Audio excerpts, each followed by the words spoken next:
사람들은 나이가 들수록 외로움을 두려워합니다. 젊을 땐 일하느라, 아이 키우느라 외로울 틈이 없었는데, 이제는 문득 고요해진 집안이 낯설게 느껴집니다. 그래서일까요? 많은 부모님들이 이렇게 말씀하시죠. 나는 자식들이랑 사이좋게 지내는 게 소원이야. 그런데요, 이 말 속에는 참 안타까운 오해가 숨어 있습니다. 자식들과 친하게 지내는 게 꼭 행복으로 이어지진 않습니다. 오히려 그것 때문에 마음이 더 상하고 관계가 더 멀어지는 경우가 많습니다. 얼마 전 한 70대 어머니의 이야기를 들었습니다. 그분은 매주 아들 집에 반찬을 싸들고 갔습니다. 김치며 장조림, 미역국까지 한가득이었죠. 늘 반갑게 맞이하던 아들이 어느 날 말없이 문을 열어주지 않았습니다. 배를 누르고 또 눌러도 안에서 인기척은 없었죠. 나중에야 아들에게서 전화가 왔습니다. 엄마, 요즘 애들 감기 걸려서 좀 힘들어요. 이번 주는 그냥 쉬어요. 그 한마디가 마음에 콕 박혔습니다. 그날 저녁, 어머니는 혼자 집에서 식탁을 차리다 울컥했답니다. 내가 괜히 갔나, 괜히 귀찮게 한 건가. 그렇게 평생 정성으로 챙기던 마음이 한순간에 불청객의 방문으로 느껴졌다고 하시더군요. 이야기를 들으며 생각했습니다. 부모가 자식에게 다가가고 싶어 하는 건 사랑 때문이지만 자식이 부모에게 거리를 두는 것도 사랑일 수 있다는 걸요.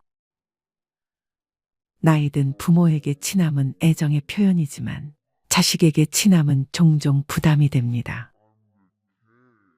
자식 입장에선 바쁘고 피곤한 하루 끝에 부모의 전화가 오면 사랑보다 의무가 먼저 떠오를 때가 있습니다. 오늘 또 뭐 드시라, 뭐 사라 하시겠지. 그런 마음이 쌓이면 점점 연락이 줄어듭니다. 문제는 부모는 그 침묵을 정이 식었다라고 해석한다는 겁니다. 요즘은 연락도 없네. 며느리 때문에 그런가 보다. 이렇게 스스로 상처를 만듭니다. 사실 자식들은 미워서 그런 게 아닙니다. 그냥 자기 삶이 버거운 겁니다. 그러나 부모는 그 이유를 잘 모릅니다. 여전히 가까움이 사랑의 기준이라고 믿으니까요. 그래서 자꾸 연락하고 찾아가고 챙깁니다. 하지만 인간관계라는 건 아이러니하게도 가까워질수록 상처를 주고받게 되어 있습니다. 나이가 들수록 관계의 기술은 거리두기입니다. 너무 멀지도 너무 가깝지도 않게. 그런데 우리는 자꾸 사랑한다는 이유로 그 거리를 무너뜨립니다. 자식이 힘들다니까 내가 도와줘야지. 며느리가 반찬을 못하니까 내가 해줘야지. 손주 봐줄 사람이 없으니까 내가 가야지. 이렇게 조금씩 자신의 인생을 포기하며 자식의 삶 속으로 들어갑니다. 하지만 그렇게 들어간 순간부터 관계 균형이 무너집니다. 자식은 고마움보다 의무를 느끼고 부모는 기쁨보다 섭섭함을 느끼죠. 결국 어느 순간 서로의 존재가 부담이 됩니다. 사람 사이의 친밀함에는 마법 같은 순간이 있습니다.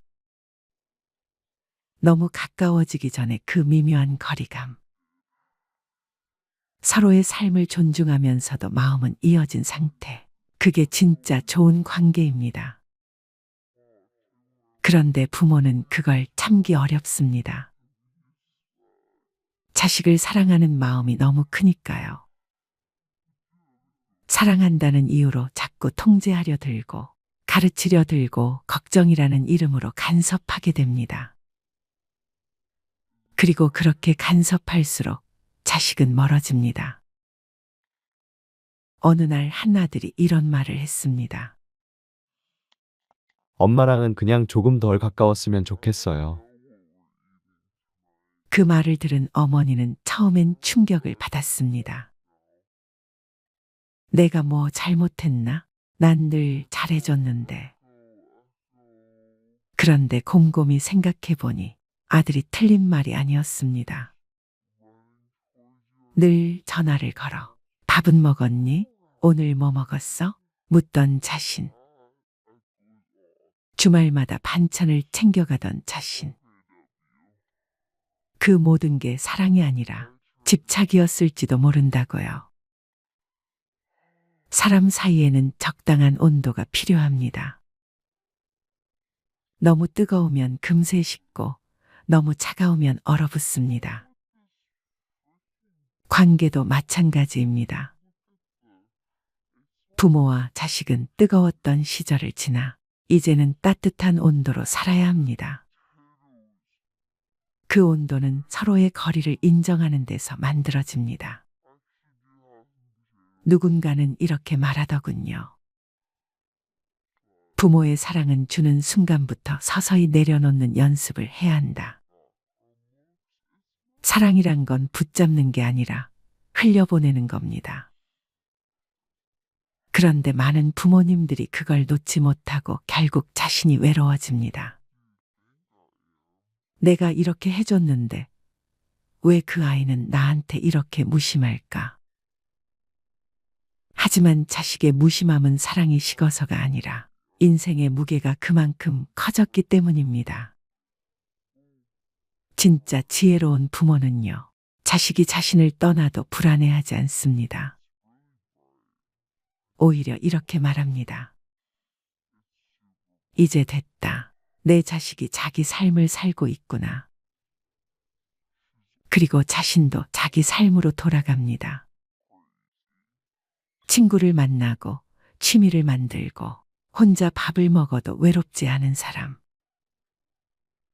그게 진짜 어른입니다. 자식과 친하게 지내려 애쓸 필요 없습니다.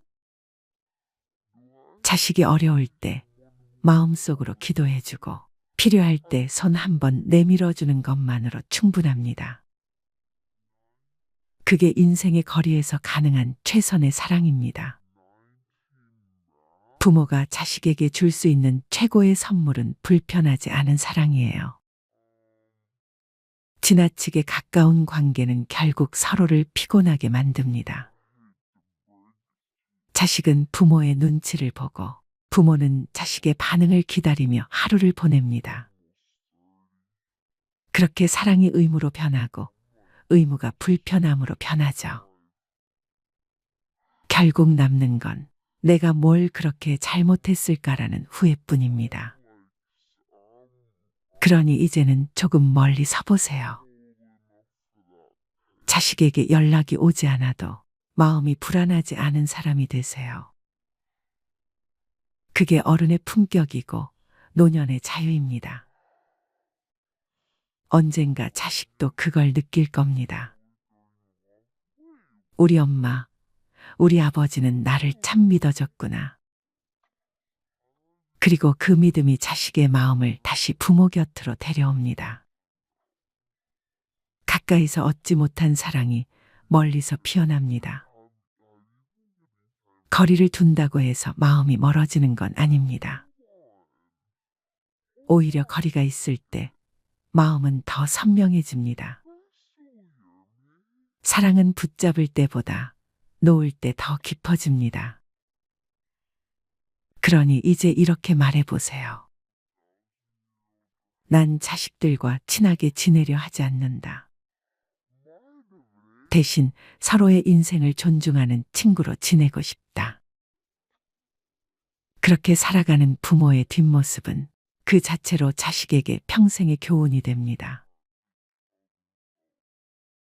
안녕하세요. 저는 이제 60대 중반을 넘긴 주부입니다. 저는 제 자식을 잘못 키운 것 같다는 생각이 요즘 매일 들곤 합니다. 제 자식이 저를 이렇게 가슴 아프게 할 줄은 정말 몰랐습니다. 오늘 제 이야기를 통해 속에 담아둔 한을 조금이라도 털어내고자 합니다. 저와 남편은 결혼 후 몇 년 동안 아이가 생기지 않아 정말 마음고생을 많이 했습니다.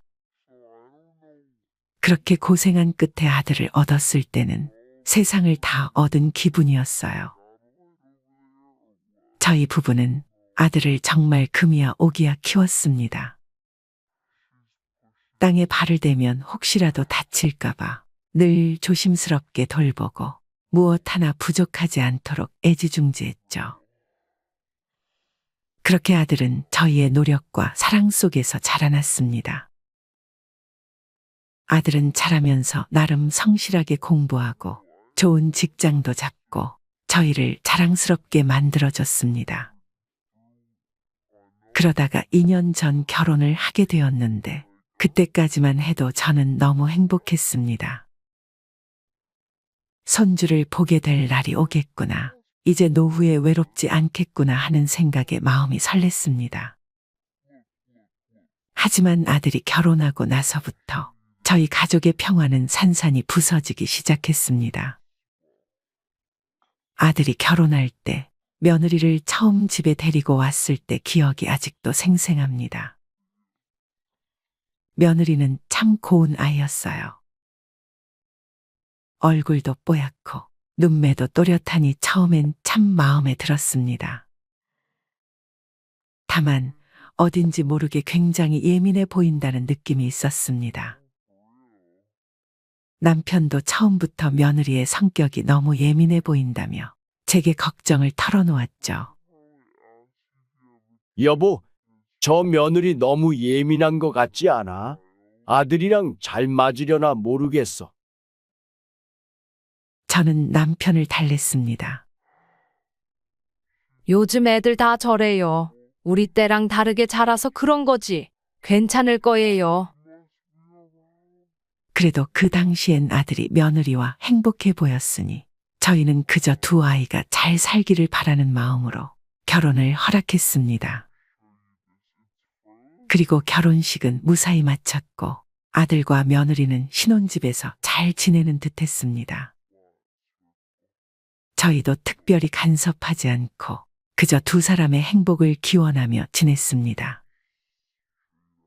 그런데 아들이 결혼하고 몇 달 후 저희에게 큰 소식이 전해졌습니다.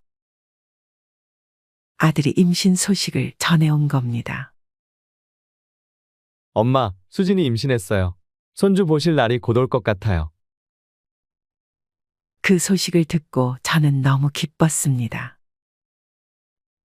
남편과 저는 즉시 산후조리에 보탬이 되라고 돈을 모아 선물도 준비하고 아들 부부에게 격려의 말을 전했습니다. 하지만 기쁨도 잠시, 그때부터 이상한 일이 하나둘씩 생기기 시작했습니다. 손주가 태어난 후 얼마 지나지 않아 아들이 저에게 전화를 걸어왔습니다.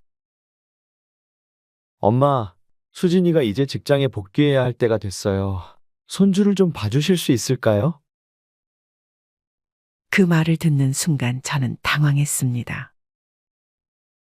손주를 돌본다는 건 제가 전혀 예상하지 못한 부탁이었기 때문입니다. 저희 부부는 이제 은퇴하고 조용히 우리 둘만의 시간을 보내며 살아가고 싶었거든요. 남편도 그 말을 듣고는 단호하게 거절했습니다.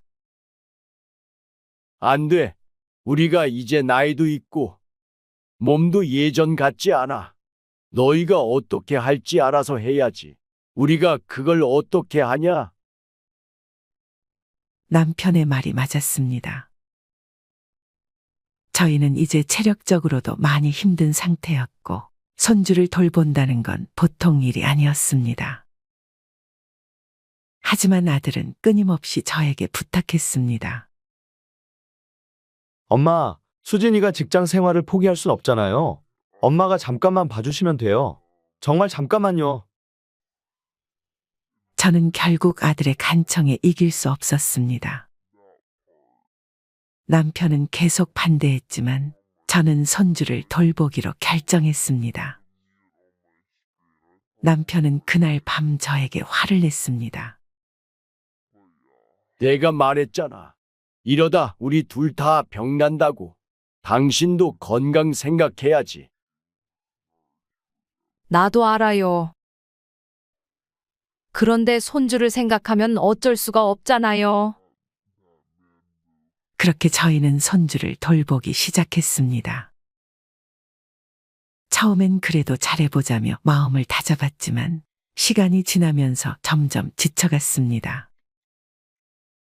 손주는 매일 밤 울어대고 잠도 제대로 못 자는 날이 많았습니다.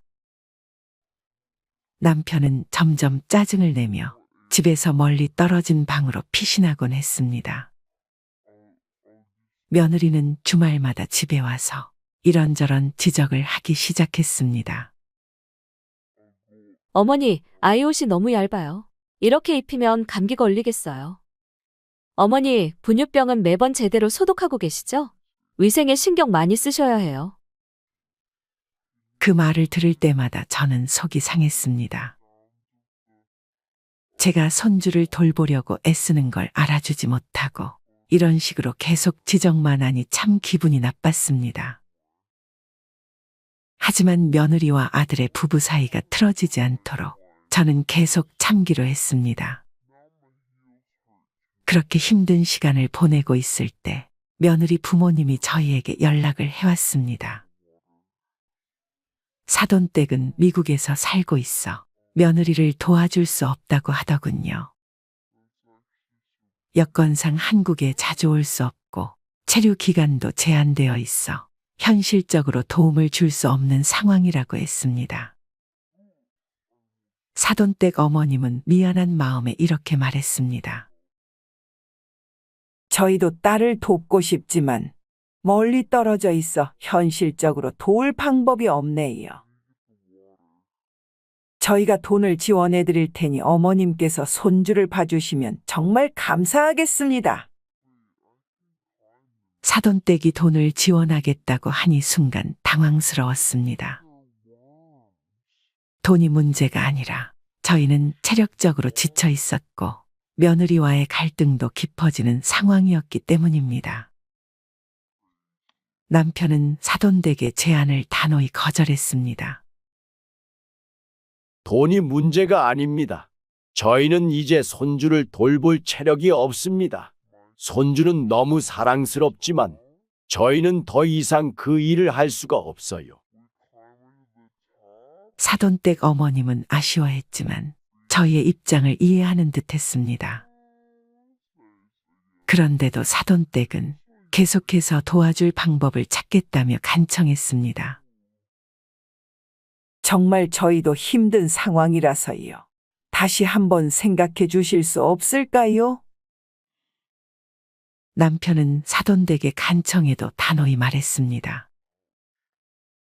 저희는 더 이상 손주를 돌볼 수 없습니다. 우리도 나이가 많고 이제 힘이 부치니 이해해 주세요. 사돈댁은 그 말에 결국 포기한 듯 했지만 그 후로도 며느리와의 갈등은 더 심해졌습니다. 아들 부부는 저희에게 계속해서 손주를 돌봐달라고 부탁했지만 저희는 이제 한계에 다다랐습니다. 그러던 어느 날 며느리가 집에 와서는 대뜸 저에게 말했습니다. 어머니, 제가 생각해봤는데 우리 집에 CCTV를 설치하는 게 좋을 것 같아요. 제가 회사에서도 손주 상태를 확인하고 싶거든요. 저는 그 말을 듣고 깜짝 놀랐습니다. CCTV를 우리 집에 설치한다는 생각은 꿈에도 해본 적이 없었거든요. 남편도 그 말을 듣고는 참다 못해 폭발했습니다. 너희가 우리를 못 믿어서 그런 거냐? 이 집은 너희 집이 아니야. CCTV 같은 말도 안 되는 소리는 집어치워라. 남편의 말을 들은 며느리는 놀란 기색도 없이 차분하게 대꾸했습니다. 아버님, 그런 뜻이 아니에요. 저는 그저 아이 상태를 확인하고 싶을 뿐이에요. 하지만 남편은 더 이상 참지 못하고 소리쳤습니다. 그렇게 못 믿겠으면 너희 자식 니들이 키워라. 그날 이후 며느리와 저희 부부 사이의 관계는 완전히 틀어져 버렸습니다. 주말마다 며느리가 집에 오면 불편한 기운이 맴돌았고 며느리는 저희를 대할 때마다 차갑게 굴었습니다. 아들도 처음엔 중재하려고 노력했지만 점차 며느리의 편에 서기 시작했습니다. 그러던 어느 날 손주가 거실에서 놀다가 넘어져 이마를 찢는 사고가 발생했습니다. 저는 너무 놀라 손주를 급히 병원으로 데려갔습니다. 의사는 다행히 큰일이 아니라고 했지만 그날의 충격은 저희에게 큰 상처로 남았습니다. 병원에서 돌아와 아들에게 전화를 걸어 상황을 설명하니 아들 부부는 그날 저녁 집에 찾아왔습니다. 며느리는 들어오자마자 저를 향해 따지기 시작했습니다. 어머니, 대체 애를 어떻게 보신 거예요? 이마가 이렇게 찢어질 정도로 다쳤다니 믿을 수가 없어요. 저는 너무 당황해서 제대로 대답도 못하고 그저 멍하니 있었습니다. 그때 남편이 나서더니 며느리에게 말했습니다. 애가 자라다 보면 넘어질 수도 있는 거지. 왜 이렇게 우리를 몰아세우는 거야? 그러자 며느리는 싸늘한 표정으로 대답했습니다. 아버님, 그런 일이 발생하지 않도록 신경을 써주셔야죠. 아이를 돌보는 사람으로서 기본적인 책임을 다해주셔야 하지 않겠어요? 그 말을 들은 남편은 더 이상 참을 수 없다는 듯 며느리에게 소리쳤습니다. 네가 그렇게 잘났으면 네 자식 네가 키워. 우리가 더는 너희를 도와줄 수 없어. 그 사건 이후 저희는 더 이상 손주를 돌보지 않기로 결심했습니다. 남편은 한사코 이제 그만하자라고 말했고 저도 더는 참을 수 없을 것 같았습니다. 그동안 지쳐있던 저희 부부는 아들 부부에게 다시는 손주를 맡을 수 없다고 말했습니다. 아들과 며느리도 처음에는 다소 당황한 듯 보였지만 그들의 태도는 여전히 냉랭했습니다. 며느리는 한동안 연락을 끊더니 주말이 되어서야 저희 집에 찾아와 대화하려고 했습니다. 어머님, 아버님, 다시 한번 생각해 보시면 안 될까요? 저희가 너무 경솔했어요. 앞으로는 더 신경 쓰지 않고 믿고 맡기겠습니다. 하지만 그 말을 들은 남편은 냉정하게 대꾸했습니다. 이제 우리도 힘들다. 너희 자식은 너희가 키우는 게 맞아. 부모도 그 정도는 해야 하는 거야. 며느리는 여전히 미안한 표정이 없었습니다. 오히려 불만이 가득한 얼굴로 이렇게 말하더군요. 그럼 앞으로 저희는 어떻게 해야 하죠? 친정에서도 도와주실 상황이 아니고 직장도 그만둘 수 없는 상황이에요. 저희한테는 선택의 여지가 없어요. 그 말에 남편이 폭발했습니다. 너희가 무슨 상황에 처해 있든 간에 그건 우리가 해결해 줄 수 없는 문제다. 우리가 이렇게 살면서 너희까지 책임질 수는 없어. 며느리는 입을 꾹 다문 채 눈물을 글썽였고 아들 역시 한마디도 하지 않았습니다. 그 장면을 보고 저는 속이 상했지만 더 이상은 어쩔 수 없다는 생각이 들었습니다. 그 후 아들과 며느리와는 점차 연락이 뜸해졌습니다. 주말마다 손주를 데리고 오던 며느리는 더 이상 오지 않았고 아들도 가끔씩 전화만 할 뿐 얼굴을 보기 어려웠습니다. 저희 부부는 이제 다시 우리만의 일상을 찾아가고자 했습니다. 그렇게 시간이 흐르고 저희 부부는 조금씩 평온을 되찾아 가는 듯 보였습니다. 그런데 어느 날 또다시 큰 사건이 벌어졌습니다. 그날은 며느리가 저녁 늦게 저희 집에 불쑥 찾아왔습니다. 어머니, 아버님, 죄송해요. 애가 또 다쳤어요. 이번엔 많이 다쳤어요. 저희가 미리 말씀드리지 못하고 바로 왔어요. 저는 순간 너무 놀라 눈앞이 캄캄했습니다. 손주가 또 다쳤다니 이번엔 어떻게 된 일일까요? 며느리는 다급하게 상황을 설명했습니다. 애가 갑자기 집에서 뛰다가 바닥에 넘어졌어요. 너무 빨리 달리길래 말리려고 했는데 그만 이마를 부딪히고 찢어진 거예요. 병원에 가서 꿰맸는데 너무 놀랐어요. 저는 손주가 다쳤다는 소식을 듣고 놀라기는 했지만 속으로는 약간 안도했습니다. 며느리가 저희가 잘못 키운 게 아니라는 것을 깨닫는 순간이었기 때문이었습니다. 그런데 그때 며느리가 갑자기 울면서 말하더군요. 저희 이제 너무 힘들어요. 직장도 그만둬야 하나 고민이에요. 도저히 감당이 안 돼요. 어머니, 아버님이 도와주시면 안 될까요? 저는 잠시 망설였지만 이미 결심한 마음을 뒤집을 수는 없었습니다. 남편이 더 나서서 단호히 말했습니다. 우리 이제 정말 도울 수 없어. 이미 몇 번을 말했잖아. 너희끼리 알아서 해야 해. 며느리는 그 말을 듣고는 울며 나가버렸습니다. 그리고 아들한테서 전화가 왔습니다. 엄마, 아빠, 왜 그렇게까지 하세요? 우리도 도와달라고 간청하는 건 아니에요. 정말 힘든 상황이에요. 이번 한 번만 도와주세요. 남편은 그 말을 듣고 냉정하게 말했습니다. 너희가 어떻게 힘들든 간에 그건 이제 우리 일이 아니야. 우리가 너희를 도와줄 수 없는 상황이란 걸 왜 이해 못하는 거야? 아들도 결국 그 뒤로는 전화를 하지 않았습니다. 며칠 후 남편과 저는 큰 결심을 했습니다. 이제 아들, 며느리와는 완전히 연을 끊고 저희끼리 조용히 살기로 한 겁니다. 그동안 아들 부부가 살고 있던 집의 전세금을 빼기로 결정하고 남쪽의 한적한 바닷가로 이사 가기로 했습니다. 남편은 아들에게 전세금을 빼라고 통보했고 아들은 그 소식을 듣고는 난리가 났습니다. 엄마, 아빠, 도대체 왜 이러세요? 우리 어떻게 하라고요? 전세금 빼면 우리 어디서 살라고요? 저는 대답하지 않았고 남편이 차분히 말했습니다. 너희가 알아서 해야지. 이제 우리도 더 이상 너희한테 신경 쓸 여유가 없어. 알아서들 살아라.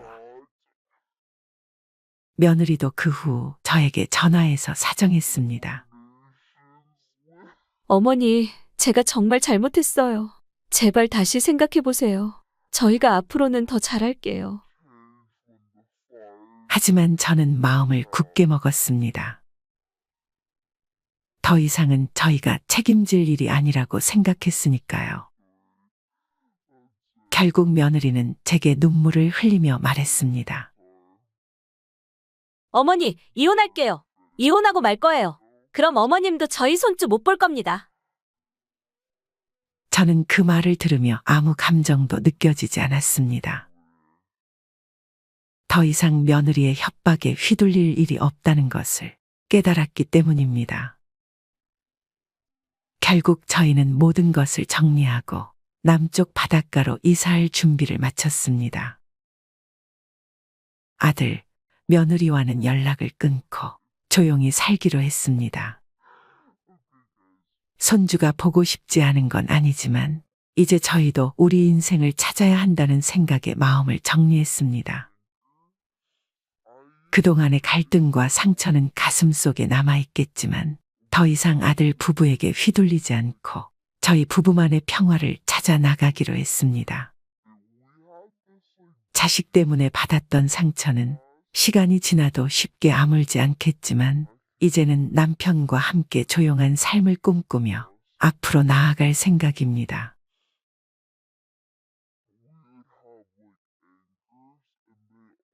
대부분의 부모는 내 자식을 잘 키우고 싶어 희생과 헌신을 해가며 키웁니다. 우리 어릴 때를 생각해 보면 먹고 사는 것은 조금 힘들었어도 스스로 잘 자랐던 것 같은데 부모 노릇이 정말 힘든 것 같습니다. 오늘은 영상을 준비하면서 마음이 참 많이 아팠습니다. 제 자식 생각도 하게 되었는데요.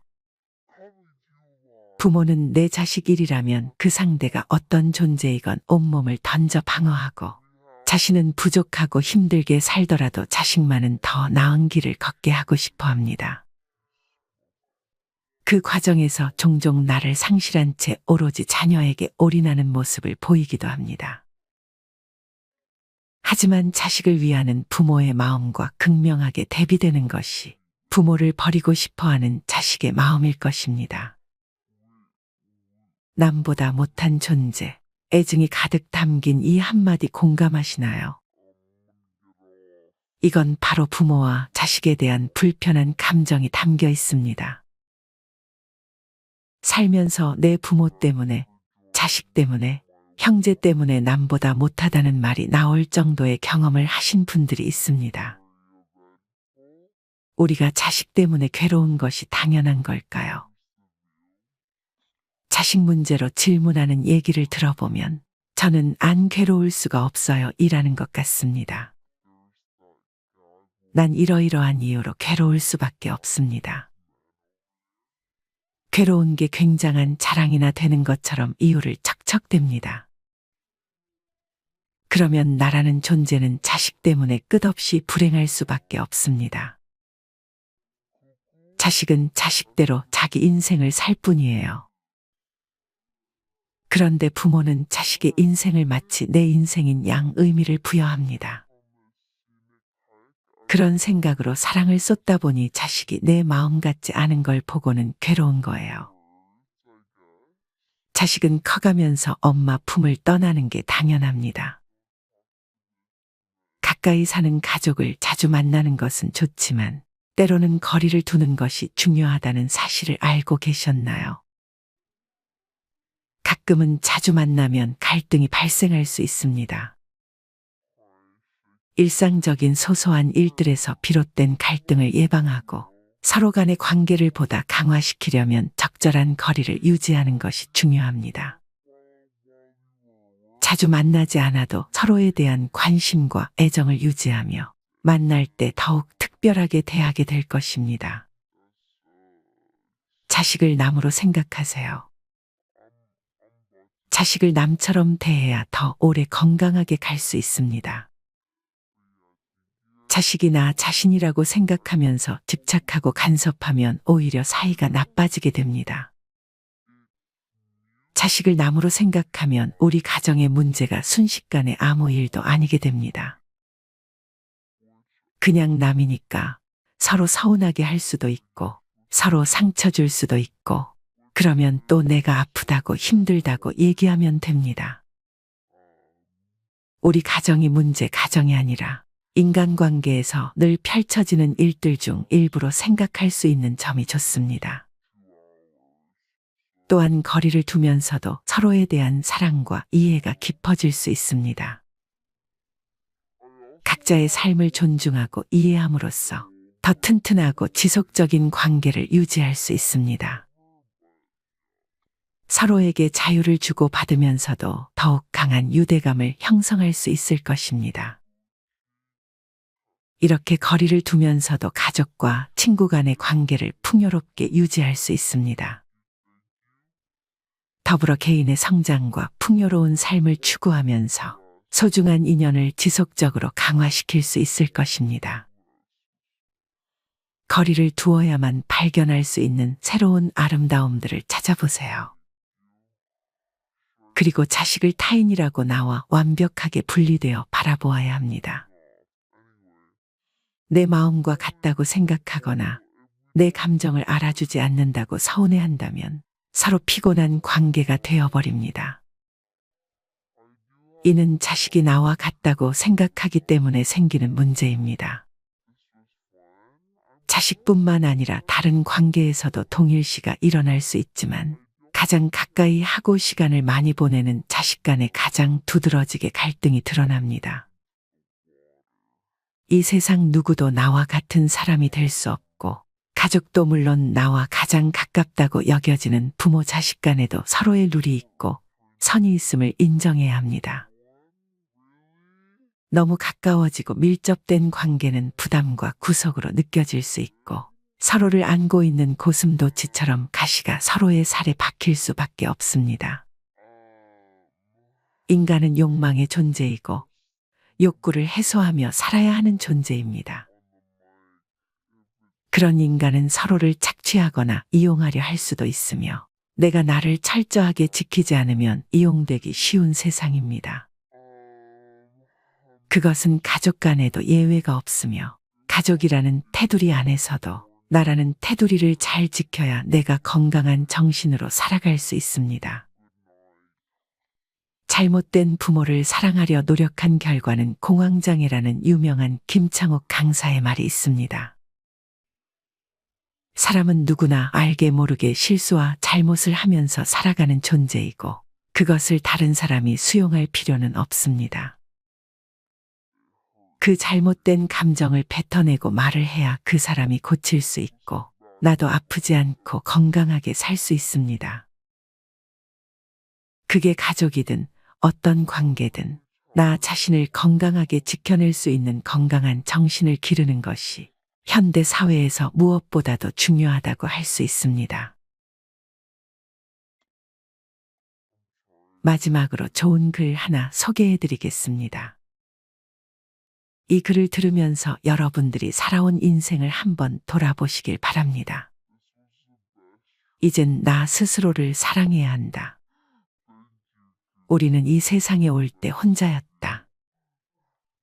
갈 때도 동반자가 있을 리가 없다. 사람으로 사는 것은 필경 외로운 일일 것이다. 고독을 즐기다가 새로운 인생을 만난 사람도 있고 오랜 동행의 종지부를 찍은 사람도 있다. 내 삶의 가치는 결코 타인에 의해, 타인이 만들어 놓은 상황에 의해 매겨지는 것이 아니다. 내가 나를 어떻게 바라보느냐, 내가 내 삶을 어떻게 살아가느냐에 따라 달라질 것이다. 우리는 다른 이들과 함께 있을 때 맡겨진 대역을 충실하게 연기한다. 늘 정해진 각본대로 따라하는 훈련이 자신의 진정한 모습을 잃어버리게 만든다. 당연히 스스로를 솔직하게 대면하지 못하는 사람이 생기기도 하고 자기 자신을 평가하고 투자하는 데 철저히 인색했다.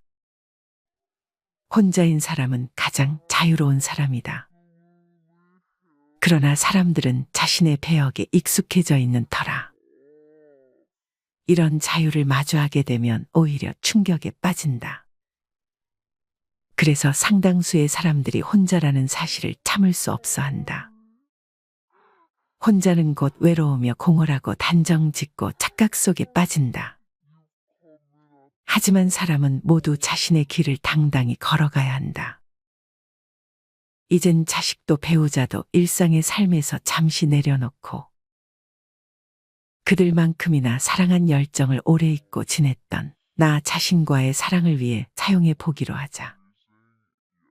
이젠 나 스스로를 사랑해야 한다.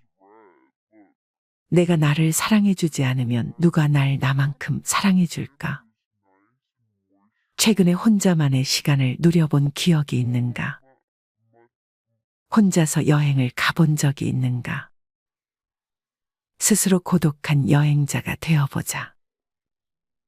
한밤중 덜컹거리며 달리는 기차에 앉아 창밖으로 스쳐 지나가는 불빛을 바라보자. 고독은 생각을 풍성하게 키우고 그 차원을 높여준다. 많은 생각이 부담스러운가? 생각이 많은 것은 좋은 일이다. 그것을 조용히 음미할 때 우리의 영혼은 성장한다. 열심히 가정을 지키면서 살아온 나 자신을 마음껏 칭찬하자. 열심히 일하면서 지나온 내 삶을 한껏 사랑하자. 정성껏 마음 주고 걸음 좋은 내 이웃들을 중심으로 사랑하며 칭찬하자. 이젠 이만하면 쉴 자격 충분하니 더 이상 달려가지 못하더라도 달래고 추스릴 시간을 주자. 수고했다. 애썼다. 육신이 너덜너덜해질 만큼 약해진 나 자신에게 위로와 칭찬과 용기를 보내주자. 욕심부리고 때를 쓰고 푼 나 자신조차 따스하게 보듬으며 이해해주자. 잠시 거울 속에 내 얼굴을 정면으로 쳐다보자. 노화를 느낀 언젠가부터 자세히 보기 싫어진 내 얼굴이지만 오늘은 거울 속에 내 얼굴을 정면으로 뚫어져라 바라보자. 10년 전, 20년 전, 30년 전 사진의 내 얼굴을 생각하며 구석구석 찬찬히 현재의 내 모습을 바라보자. 저렇게 늙어가는구나. 나는 우울하고 안쓰러운 마음이 들 것이다. 그 얼굴에는 굴곡의 세월과 기쁨, 서러움의 시간이 묻어 있고 사랑과 이별과 망각의 시간들이 묻어 있다. 내 얼굴이지만 수많은 세월 동안 진지한 대화 한 번 없이 남의 물건처럼 방치해둔 내 모습이다.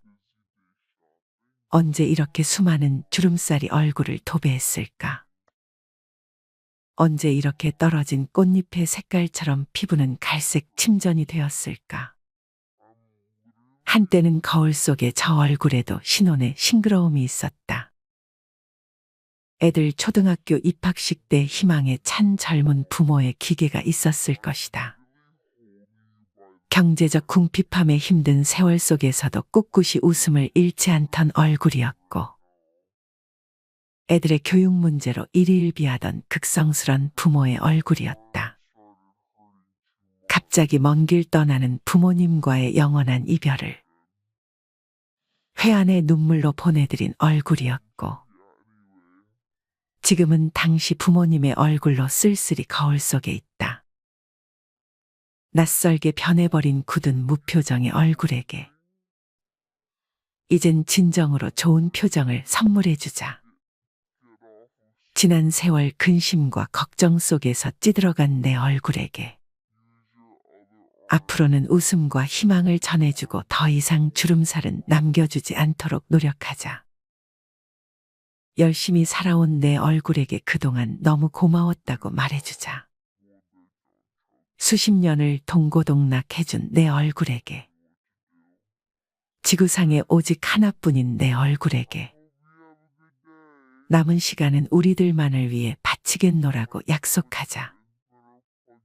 생각은 말이 되고 말은 행동이 되며 행동은 습관이 되고 습관은 삶의 변화를 준다. 어떤 생각을 하느냐에 따라 인생이 달라진다. 내가 나를 사랑하지 않으면 남들 또한 나를 사랑해주지 않을 것이다. 첫 번째, 내가 제일 좋아했던 취미 생활을 시작하자. 두 번째, 내가 진짜 가보고 싶은 여행지로 훌쩍 떠나자. 세 번째, 신발은 지금까지 신었던 가격보다 좀 비싼 걸로 투자하자. 네 번째, 마음을 터놓을 수 있는 친구에게 당장 전화해보자. 다섯 번째, 아직 용서해주지 않았던 사람이 있다면 가슴을 열고 용서해주자. 그러면 내가 편해진다. 여섯 번째, 거리가 멀더라도 맛집으로 이름난 식당을 찾아 나 자신에게 음식 선물을 해주자. 일곱 번째, 매일 아침 눈을 뜨는 순간 나는 사랑받기 위해 태어난 사람이고 지금 이 순간이 가장 행복한 사람이라고 외치자. 이 글을 읽은 모든 사람이 과거에 어떻게 살았던 지금 당장부터 행복했으면 한다. 거울 속의 낯선 나를 이젠 진정 사랑하는 대상으로 친하게 지내며 먼 훗날 영원한 안식 여행을 떠날 때 너와 나 우리는 행복한 삶을 살았다고 말할 수 있었으면 얼마나 좋을까. 내가 먼저 내 얼굴을 사랑해라고 말하고 바로 행동을 했으면 합니다. 나를 없인 여기지 말고 위대하고 또 위대한 소중하고 귀한 사람이 당신임을 잊지 말고 살았으면 합니다. 나는 지구상 하나뿐인 내 얼굴을 사랑합니다. 왜냐하면 한평생 희노애락을 같이 경험하며 살아온 얼굴이니까요. 이제는 늦기 전에 인생을 즐겨라. 아주 오래 살 것처럼 행동하면 어리석다. 걷지도 못할 때까지 기다리다가 인생을 후회하지 말고 몸이 허락하는 한 가보고 싶은 곳 여행하라. 혹시 병 들더라도 겁먹거나 걱정하지 마라. 태어나서 늙고 병들고 죽는 것은 누구에게나 오는 것 아닌가. 몸은 의사에게 맡기고 목숨은 하늘에 맡기고 마음은 스스로 책임져야 한다. 자식들이나 손자에 관한 일은 눈으로 보고 귀로 듣기만 하고 입은 꼭 다무셔라. 자신이 자신을 최고로 여기고 자신을 대접하며 살다가 생로병사에 순응하며 살자. 머물듯 가는 것이 세월인 것을.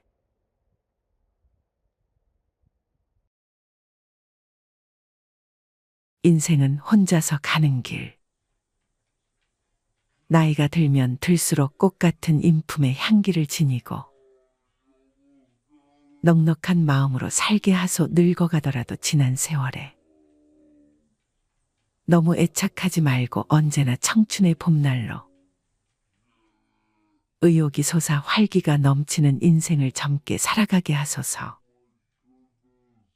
우러난 욕심 모두 몰아내고 언제나 스스로 평온한 마음 지니며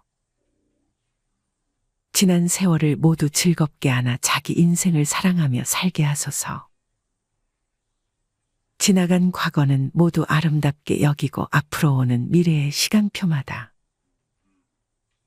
아름다운 행복의 꿈을 그려놓고 매일 동그라미 치며 사는 삶으로 인생의 즐거움이 넘치게 하소서. 아침마다 거울을 보면 한 줄씩 그어지는 주름살 나이가 들어 인생의 경륜으로 남을 때 아주 가벼운 마음으로 살아가며 마음의 부자로 여기며 살게 하소서. 자신이 살아오면서 남긴 징표를 고이 접어 감사한 마음을 안고 나머지 삶도 더 아름다운 마음 지니며 큰 기쁨으로 살아가게 하소서. 인생이란 결국 혼자서 가는 길, 살아온 날들이 너무 많아. 더 오랜 경륜이 쌓인 그 무게 노여워도 노여움 없이 무조건 마음으로 모두 나누어 줘. 아무것도 마음에 지닌 것 없이 자연스런 마음으로 다시 돌아가 백조가 너무나도 평온하게 논이는 이 세상에서 가장 푸르고 잔잔한 마음의 호수 하나 가슴에 만들어 놓고 언제나 기도하는 마음에서 우러난 근심 없는 시간으로 살아가게 하소서. 그게 인생의 가장 큰 행복이게 하소서.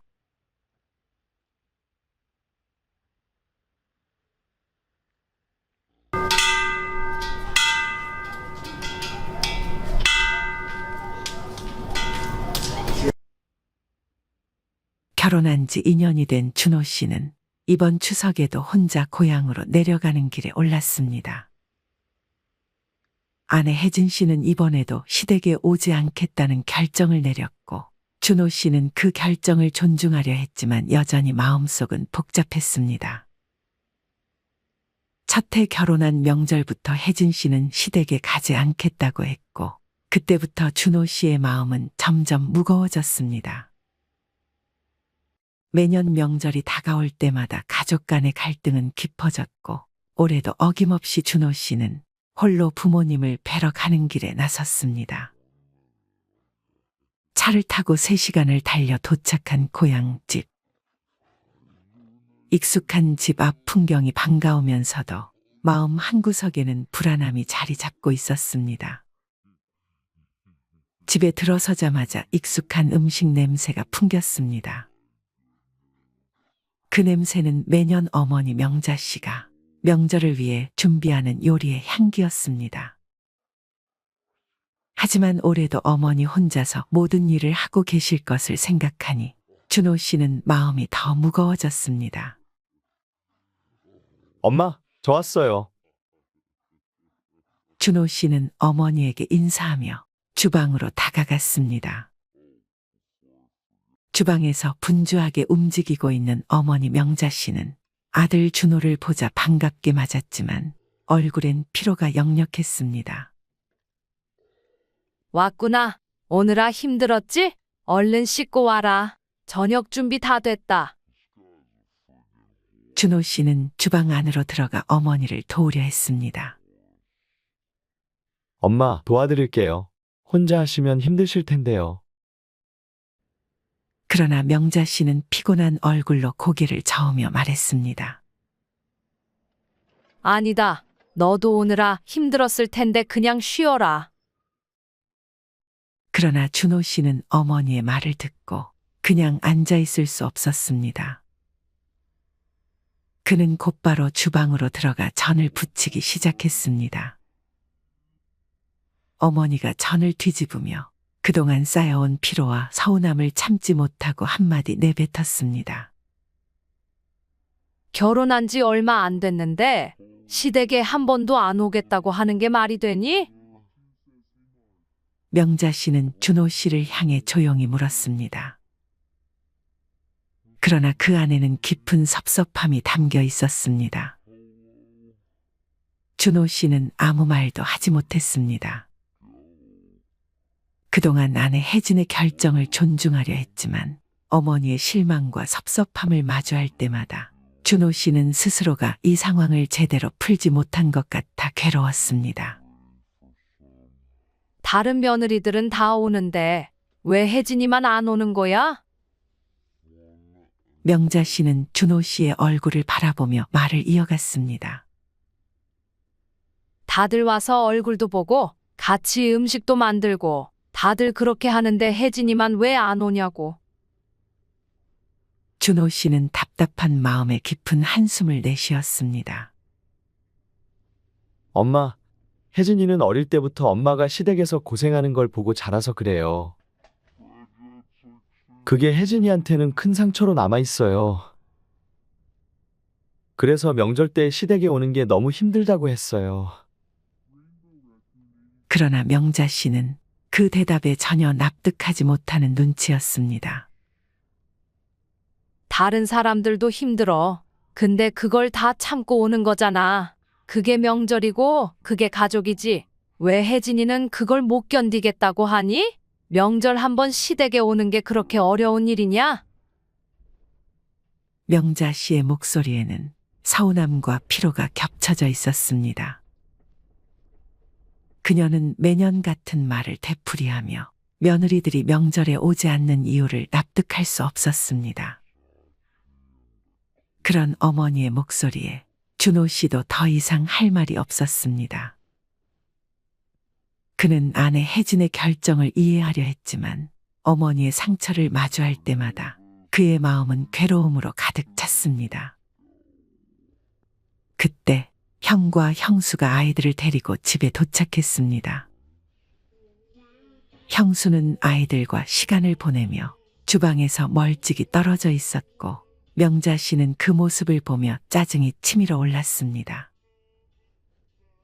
해마다 형수는 명절에 와서 아이들을 돌보느라 바쁘다며 주방 일에는 손을 대지 않았고 올해도 어김없이 비슷한 상황이 이어졌습니다. 애들하고 좀 놀고 나중에 도울게요. 형수는 조심스럽게 말하며 아이들과 시간을 보내고 있었습니다. 그러나 명자 씨는 더 이상 참을 수 없다는 듯이 전을 뒤집던 손을 멈추고 형수를 향해 말했다. 너는 매번 명절마다 애들 핑계로 주방 일을 안 돕고 이렇게 앉아서 쉬기만 하니? 내가 혼자 이 많은 걸 어떻게 다 하라는 거니? 명자 씨의 목소리는 조금씩 높아졌습니다. 그동안 참아왔던 서운함과 피로가 한꺼번에 폭발한 것이었습니다. 형수는 당황한 표정으로 아이들을 안으며 대답했습니다. 어머니, 저도 애들 돌보느라 힘들어요. 내일 아침에 차례 준비할 때 도울게요. 하지만 명자 씨는 그 말을 듣고 더 이상 참지 못하고 소리쳤습니다. 내일도 온다고. 오늘 이만큼 일을 하는데 내일이면 뭐가 달라지겠니? 매년 너희들은 와서 쉬고 먹고 가지만 나는 이렇게 혼자 고생하는 게 당연한 거야. 나도 이제 더는 못하겠어. 차라리 오지 마라. 순식간에 거실은 싸늘해졌습니다. 형수는 더 이상 참지 못하고 눈물을 보이며 방으로 들어가 버렸고 형은 당황한 표정으로 그녀를 쫓아갔습니다. 준호 씨는 남은 전을 뒤집으면서도 어머니의 마음을 이해할 수 있었습니다. 어머니가 겪고 있는 육체적, 정신적 피로는 준호 씨조차 견디기 힘들 정도였습니다. 엄마, 너무 힘드셨죠? 이제는 이러지 말고. 준호 씨는 어머니에게 조심스럽게 말을 꺼냈지만 명자 씨는 더 이상 그의 말을 듣고 싶지 않은 듯 고개를 저었습니다. 준호야, 이제 다 그만하자. 나도 더는 이렇게 못하겠다. 차라리 너희들 다 오지 마라. 그러면 나도 마음 편하고 너희도 나 신경 안 쓰고 지낼 수 있잖니? 그게 더 나을 것 같아. 어머니의 말에 준호 씨는 마음이 먹먹해졌습니다. 그동안 어머니가 겪어왔던 고통이 얼마나 컸는지, 그리고 이제는 더 이상 그 모든 것을 감당할 수 없다는 결정을 내린 것 같았습니다. 어머니의 목소리에는 체념과 피로가 가득 묻어났습니다. 그저 명절이 오면 찾아오길 기대하던 어머니는 이제 더 이상 기대할 힘조차 남아있지 않았습니다. 다음 날 아침, 차례 준비는 여느 때처럼 진행되었지만 분위기는 더 이상 예전과 같지 않았습니다.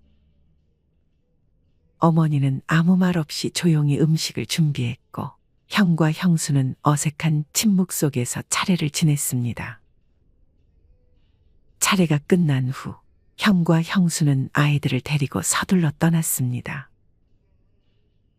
그들의 발걸음은 무겁고 말은 거의 없었습니다. 준호 씨는 남겨진 집안의 무거운 공기를 마주하며 홀로 어머니와 남았습니다.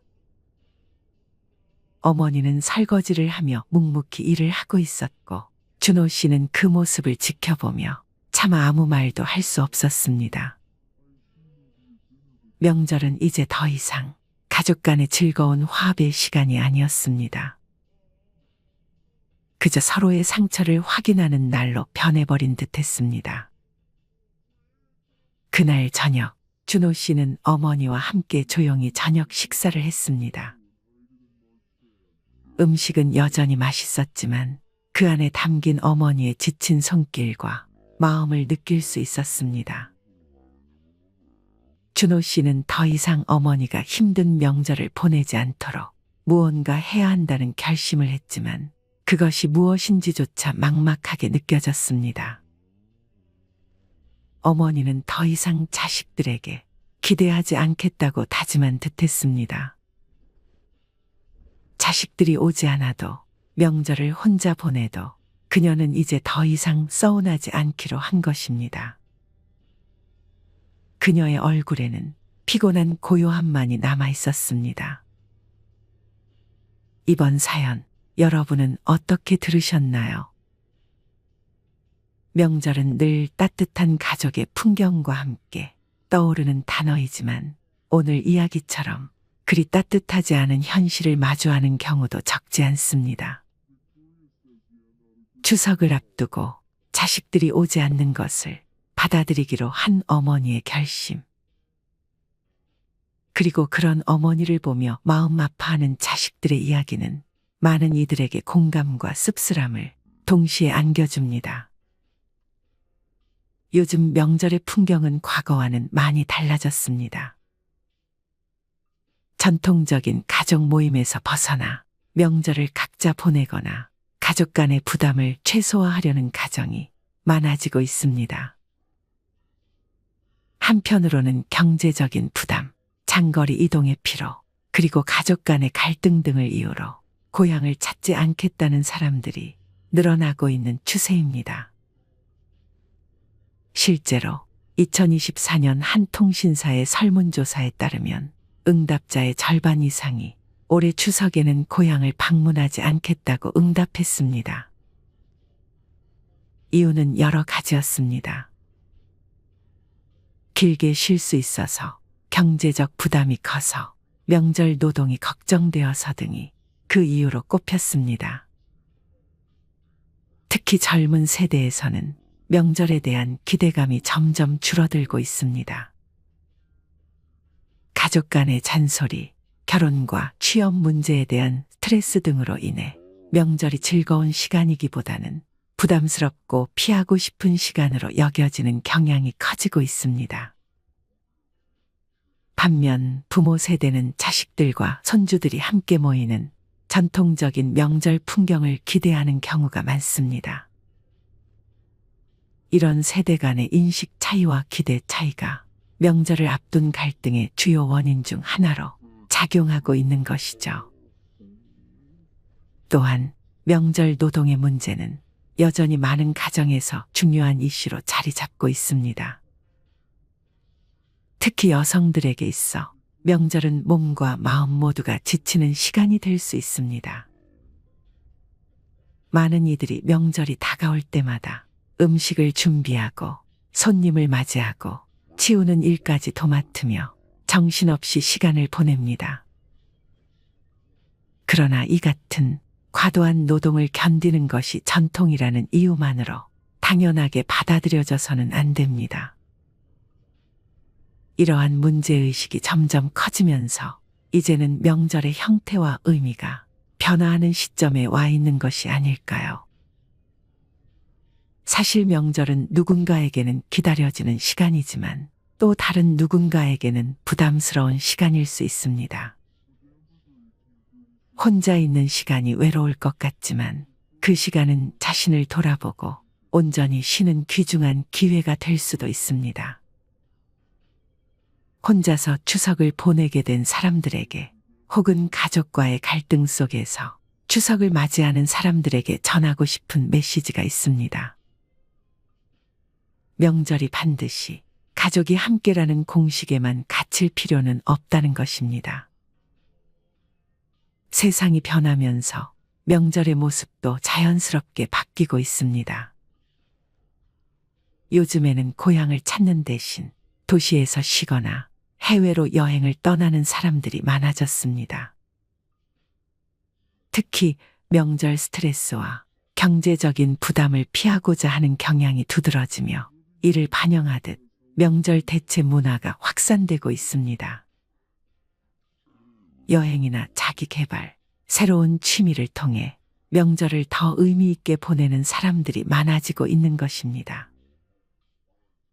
명절의 전통적인 의미를 지키는 것도 중요하지만 그것이 반드시 함께 모여야만 하는 것은 아닙니다. 중요한 것은 우리가 어떻게 그 시간을 보내느냐에 대한 선택의 문제입니다. 혼자서 보내는 명절도 나쁘지 않습니다. 때로는 혼자서 나만의 시간을 보내며 재충전하는 것이 가장 의미 있는 명절이 될 수 있습니다. 그렇다면 이번 추석에는 어떻게 하면 조금 더 행복하고 의미 있는 시간을 보낼 수 있을까요? 먼저 자신에게 가장 필요한 것이 무엇인지 생각해 보세요. 누군가에게는 휴식이, 또 누군가에게는 평소 하지 못했던 취미를 즐기는 시간이 될 수 있습니다. 조용히 책을 읽거나 영화나 드라마를 몰아보며 휴식할 수도 있고 근처 공원을 산책하며 가을의 풍경을 만끽할 수도 있습니다. 그동안 미뤄왔던 자기 개발에 집중하거나 요리를 해보는 것도 좋은 방법입니다.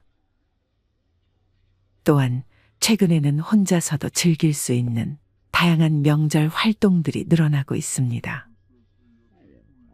명절 음식이 그리운 분들은 배달 음식을 통해 전통 음식을 맛볼 수 있고, 명절 분위기를 느끼고 싶다면 집에서 간단한 상차림을 준비해 보는 것도 좋습니다.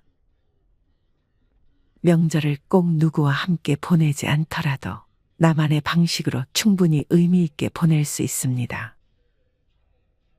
만약 명절에 가족과의 관계가 부담스럽거나 갈등이 있다면 이번 추석을 통해 한 발짝 물러서서 관계를 다시 정리해 보는 것도 좋습니다. 관계에 대한 고민은 명절이 아니더라도 언제나 이어질 수 있습니다. 그럴 때에는 혼자서 천천히 생각하고 스스로를 돌아보며 그 관계를 어떻게 개선할 수 있을지 생각해 보는 시간이 필요할지도 모릅니다. 가족과 함께하는 명절이 아니더라도 혼자서 추석을 보낼 때 그 시간은 오롯이 자신에게 집중할 수 있는 소중한 시간이 될 수 있습니다. 자신에게 더 많은 여유를 주고 스트레스에서 벗어나 진정한 휴식을 취해보세요. 혼자 보내는 명절이 외로울 것 같지만 그 시간은 자신의 몸과 마음을 재충전할 수 있는 기회로 만들어 볼 수 있습니다. 혹시 이번 추석을 혼자 보내게 되신 분들이라면 자신에게 위로를 건네보세요.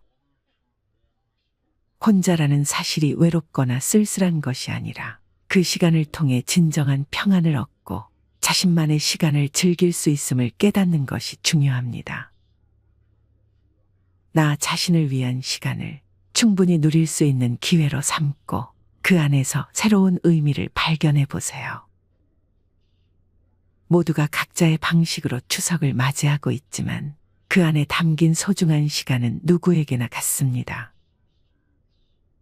우리가 어디에 있든 어떤 방식으로 명절을 보내든 그 시간은 우리에게 휴식과 여유, 그리고 새로운 시작을 가져다 줄 수 있습니다. 어느 곳에서든 어떤 상황에 있든 이번 추석은 여러분에게 소중한 시간이 되기를 바랍니다. 가족과 함께하지 않더라도 나 자신에게 집중하며 그 시간을 잘 보내길 바라는 마음입니다. 추석을 앞두고 많은 분들이 각자의 자리에서 저마다의 방법으로 이 시간을 채우고 있을 것입니다. 혼자 있는 시간이 외롭다고 느껴질지라도 그 시간을 통해 더 깊은 의미를 찾고 평온을 누리길 바랍니다. 모두에게 풍요롭고 따뜻한 한가위가 되길 바랍니다. 여러분의 삶 속에서 그 여유와 행복이 가득하길 기원하며 이번 추석에도 평안한 마음으로 소중한 시간을 보내시길 바랍니다. 어디서든 누구와 있든지 풍성한 한가위 되세요. 우리는 흔히 부모와 자녀의 관계를 떠올릴 때 어릴 때 부모와 자식 관계를 많이 떠올립니다. 어릴 때 부모는 자녀를 키우며 자녀는 필요한 것이 있을 때 떼를 쓰고 울기도 합니다. 그렇게 자녀와의 관계는 자연스럽게 형성되곤 합니다. 하지만 같은 사랑을 주어도 자녀마다 부모와의 관계가 다른 경우가 있습니다. 어떤 자녀와는 매우 친밀한 반면 다른 자녀와는 어딘가 거리감이 느껴지기도 합니다. 부모와 자녀의 관계는 우리가 태어나면서부터 시작되는 가장 깊고 본질적인 인간관계 중 하나입니다. 어릴 때 우리는 부모의 보호 아래 성장하고 부모는 자녀를 위해 헌신합니다. 그러나 자녀가 성장하고 성인이 되면서 부모와 자녀 간의 관계는 자연스럽게 변화해야 합니다. 자녀가 어른이 되면서 특히 결혼을 하게 되면 부모와 자녀의 관계는 새로운 형태로 발전해야 합니다. 자녀들이 나이가 들면서 부모와의 관계는 더 복잡해지고 어렵게 느껴지기도 합니다. 자녀가 중요한 의사결정을 하려 할 때 부모는 그 결정에 대해 참견하고 싶은 순간이 많습니다. 예를 들어 자녀가 문과나 이과를 선택할 때 어떤 전공을 선택할지, 어떤 직업을 선택할지 등에 대해서 부모는 자신의 의견을 강하게 피력하기도 합니다. 부모가 자녀에게 자신의 뜻을 강하게 밀어붙이면 자녀는 반발할 수도 있고, 때로는 부모의 뜻에 따르지만 마음 깊은 곳에서 우울함을 느낄 수 있습니다. 자신의 꿈을 이루지 못한 채 부모의 기대에 부응하기 위해 살아가면서 자존감이 무너지고 우울함에 빠지기도 합니다. 부모와 자녀 간의 관계에서 중요한 것은 친밀감과 자유를 함께 주는 것입니다. 부모가 자녀를 이해하고 그들이 스스로의 길을 선택할 수 있도록 지지하는 것이 중요합니다. 자녀가 스스로의 문제와 싸우며 성장할 수 있도록 자유를 주는 것이야말로 진정한 사랑입니다. 부모가 자녀에게 친밀감을 유지하며 자유를 줄 때 자녀는 더 나은 선택을 할 수 있고 더 자유롭게 인생을 살아갈 수 있습니다. 또한 부모가 자녀를 지나치게 통제하면 자녀는 부모와 싸우는 데 에너지를 소모하게 되고 사회에서 자신의 자리를 찾기 어려워집니다. 반면 부모가 자녀를 자유롭게 해주고 그들의 선택을 존중할 때 자녀는 더 나은 인생을 살아갈 수 있습니다. 따라서 나이가 들수록 부모와 자녀 간의 친밀감이 중요해집니다. 자녀가 어른이 되더라도 부모는 자녀와의 관계를 회복하고 이해하고 지지해주는 노력을 지속해야 합니다. 부모와 자녀 간의 관계는 육체적, 유기적, 영적인 관계입니다. 조금 멀어졌다고 할지라도 진심으로 다가가고 자녀를 이해하며 자유를 줄 때 부모와 자녀 간의 관계는 회복될 수 있습니다. 나이가 들수록 부모는 자녀에게 친밀감을 주고 자유를 주어 자녀가 세상과 멋진 싸움을 할 수 있는 인격을 형성하도록 도와야 합니다. 우리 모두 그런 부모가 되도록 노력해야 합니다. 자녀 양육을 마치고 자유로운 삶을 즐기리라 다짐한 부모가 많을 것입니다. 하지만 자녀 대입 취직, 결혼 과정을 모두 끝내면 막상 외로움과 허망함에 고통받는 중년이 있습니다. 바로 빈둥지 증후군 때문입니다. 여러분은 혹시 빈둥지 증후군이라고 들어보셨나요? 주로 부모들이 자녀를 자신들의 품으로부터 떠나보낼 때 느끼는 심적 상실감, 외로움을 느끼는 현상을 이야기합니다. 이는 남성보다 여성에게 더 많이 나타나는데 여성이 주 양육자인 경우가 많고 폐경으로 호르몬 변화가 일어나기 때문입니다. 특히 이른 사별이나 이혼 등에 따라서 가족이 해체가 되고 자녀만을 바라보면서 살게 된 부모의 입장에서는 갑작스러운 자녀의 빈자리는 더욱 크게 느껴지게 됩니다. 자녀가 결혼을 하게 되면 부모와 자녀의 관계는 새로운 형태로 발전해야 합니다. 왜 그렇게 해야 하는지에 대한 이유를 차근차근 알려드리겠습니다. 첫 번째, 새로운 가정의 형성. 결혼은 단순히 두 사람의 결합을 넘어 새로운 가정이 형성되는 중요한 전환점입니다. 자녀가 결혼함으로써 그들은 이제 새로운 가정의 가장이 되거나 일원이 됩니다. 이 과정에서 그들의 첫 번째 책임은 이제 자신들의 배우자와 새롭게 만들어진 가정입니다. 부모는 자녀의 결혼을 축복하며 자녀가 독립된 가정을 이루는 것을 존중해야 합니다. 부모와의 관계도 여전히 중요하지만 자녀의 주요 관심과 에너지는 이제 그들의 배우자와 가정을 향해야 합니다. 부모가 이 사실을 인정하지 않으면 자녀의 새로운 가정에 불필요한 간섭이나 갈등이 생길 수 있습니다. 두 번째, 독립성과 자율성의 존중.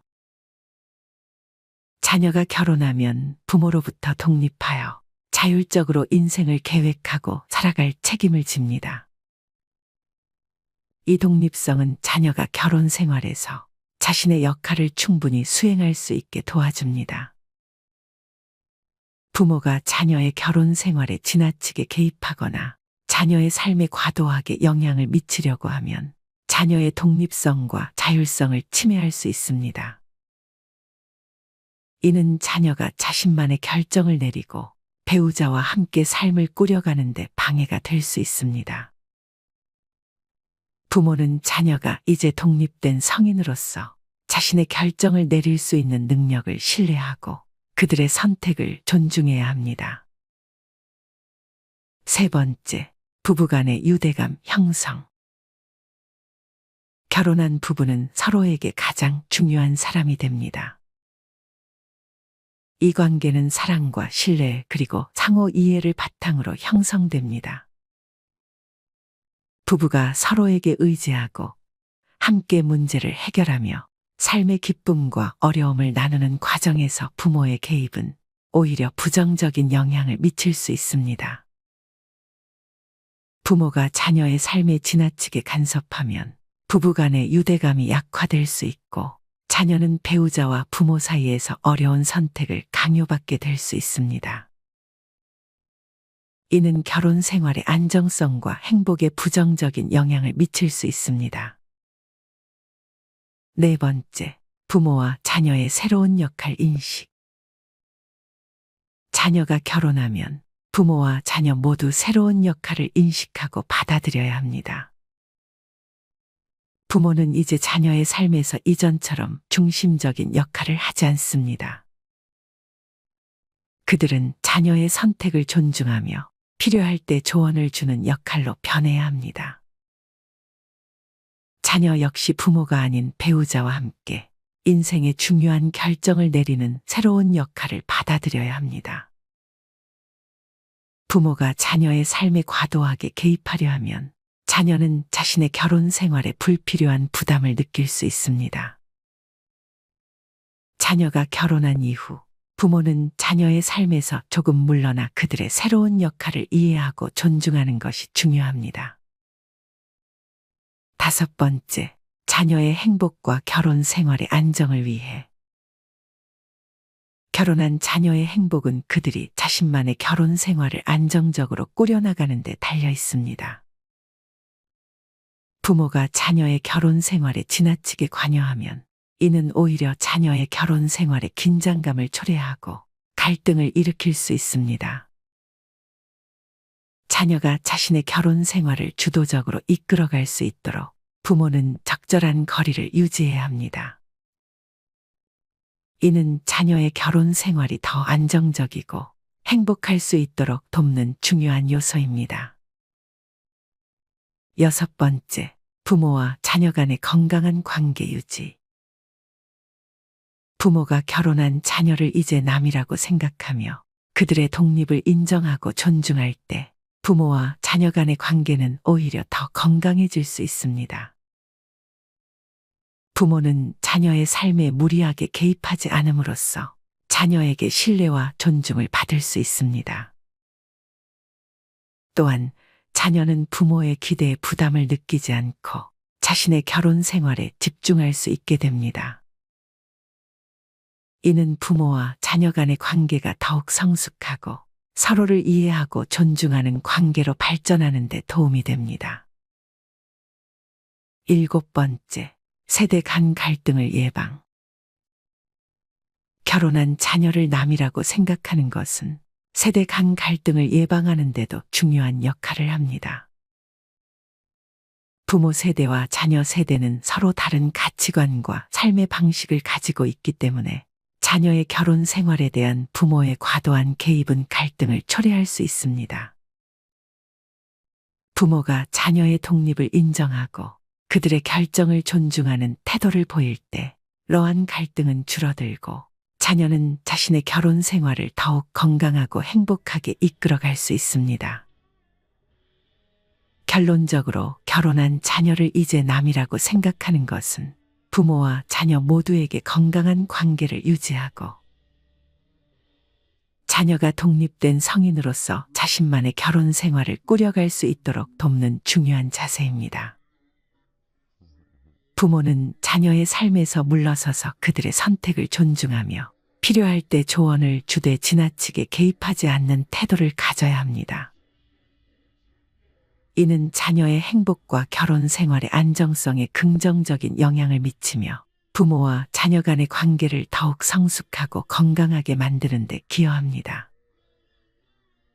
자녀가 어른이 되었다면 이제 부모는 자녀의 인격과 결정을 존중하며 그들의 삶을 지지하는 역할을 맡아야 합니다. 이 과정에서 친밀감과 자유를 균형 있게 유지하며 자녀가 세상과 멋진 한판 승부를 펼칠 수 있도록 응원하는 부모가 되기를 바랍니다. 어느 날 유명한 명사는 초청 강연에서 행복이란 주제를 가지고 강연을 하다가 청중들에게 이렇게 얘기했다고 합니다. 여러분, 여행은 가슴이 떨릴 때 가야지 다리가 떨릴 때 가면 안 됩니다. 그러자 청중들이 한바탕 웃으며 맞아. 여행은 가슴이 떨리고 힘이 있을 때 가야지. 다리 떨리고 힘 없으면 여행도 못 가는 거야. 라며 맞장구를 치는데 한 사람이 이렇게 얘기합니다.